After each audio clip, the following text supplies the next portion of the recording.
folks, welcome back to my channel, and for this video I'm going to be looking at another Scottish product, and this is actually going to be in relation to a video that I did recently when I went for a tour around the Stirling Distillery, which obviously is in the town of Stirling. And yeah, so this is going to be something that I picked up when I was there, but I will get onto that in a second.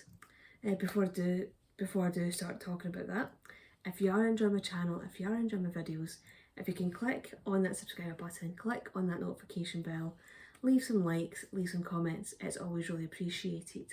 And if you'd like to support the channel further, I will post a link to the channelscoffee.com page in the description bar below, and then a pinned comment in the comments section. So what I'm going to be talking about for this video is the Stirling gin, and you can't quite make it out in the video, but this is their Battlefield Strength gin, and it's 55%. And the reason why it's 55% for the gin is because they wanted to commemorate Robert the Bruce, who died in his 55th year. I know technically he died when he was 54, but he died just before he turned 55, so that is why they've decided that this gin is 55%. And if you actually look at the back as well, I don't know if you can quite make it out. Try and see if I can angle it right. But the design on the back of the bottle essentially is supposed to be, or is William Wallace at the Battle of Stirling Bridge, and they actually have Wallace on horseback. You can maybe just make him out with the shield and the sword, and he's on top of the bridge. So essentially that is part of the reason why this is the Battlefield Strength, because it's commemorating the fact that there's the Battle of Stirling Bridge and the Battle of Bannockburn, which are both within a few miles of where the Stirling Distillery stands. And they actually do have a wee kind of bit of information on the side of the bottle, which I will try and read out. So to commemorate the warring medieval history of Stirlingshire and William Wallace's victory on Stirling Bridge in view of Castle Craig, we are thrilled to present our very first batch of our Battle Strength gin series. First impressions are of the fresh, clean smell of juniper and wild Stirlingshire nettles. Our gin is dry as a good London gin should be. It may be high strength, but the effect is gentle, as a gentle mellow heat that opens up to showcase round full flavours. To finish, serve long and conjure up the history of some of Scotland's fiercest and most famous battles. So as it was saying in the back of the bottle, one of their botanicals is Stirlingshire nettles. And they actually do very much kind of play up with the branding on the bottle. They do very much make it clear that that is one of the botanicals, is essentially go out and forage nettles from the surrounding countryside and use that in their distilling process. And yeah, I'll just try and get it open now. I do kind of just love the colouring on the bottle as well. Very dramatic, and very much kind of summing up the whole idea of it being a battle strength gin. So just try and get it off my finger. So talk about the garnishes that have been suggested.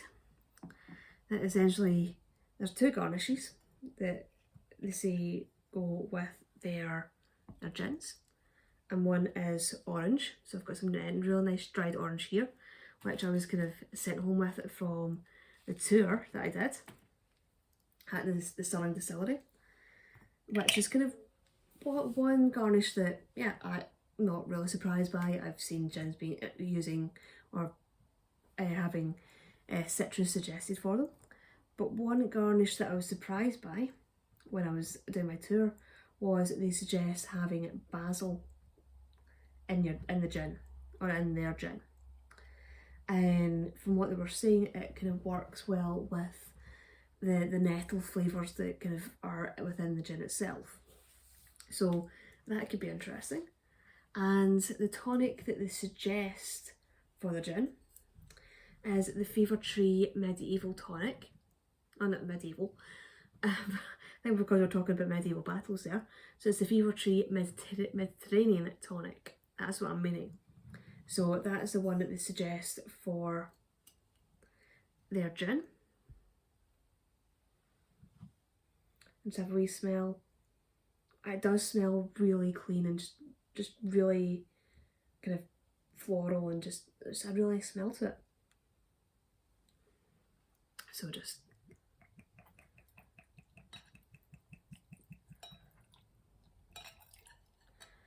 yep, that's that. And I've just realised that this isn't a screw top. I'm going to be needing to get a bottle opener for that one, so if you just give me a moment, I'll be back in a second. Well, that's that sorted. I finally got the bottle open. So, gonna have a wee drink of the gin. Oh, again, it's just as I always say in these videos, the minute you put the tonic in, it can really change like just the smell and the taste. So, I'm really liking the smell of that now as well.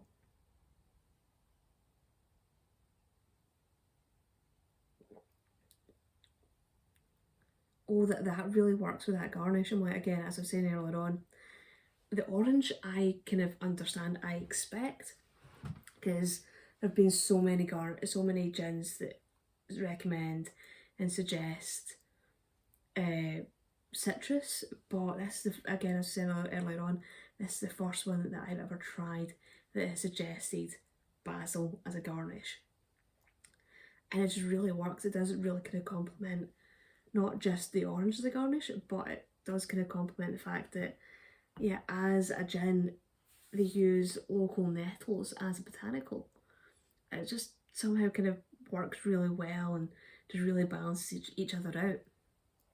So I would definitely recommend, if you are in the Stirling area, if you are visiting the town, maybe going up to the castle, going to the Old Town Jail, or just in the area generally, definitely have a look at the Stirling Distillery, because they are on, just checking the address here because I did pick up a wee leaflet when I was there, they are on Lower Castle Hill, so that they are pretty much just below the castle, and you can pretty much walk down from the castle esplanade and walk down the hill, and there is one kind of like steep section, but you can easily enough walk down from the castle itself to the distillery.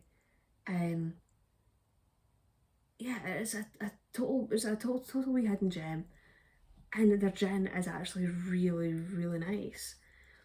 So I would recommend it. It's like, I will post a link to their website below in the description bar, so if you're wanting to have a wee nosy to see what they offer, see if you can book yourself on a tour, and if you can't get into the distillery, you can order their gin from their website as well. So I would definitely recommend getting yourself a bottle of the Stirling Distillery gin. And I think they also are working on distilling some of their own whiskey as well. So that'd be something to look forward to in the future. So yeah, I'm going to sit here and I'm going to enjoy some more of the Stirling Distillery gin. Hopefully you will all have enjoyed this video. Hopefully you will all be intrigued by the Stirling Distillery gin. And yeah, I will see you all in the next video. Bye bye.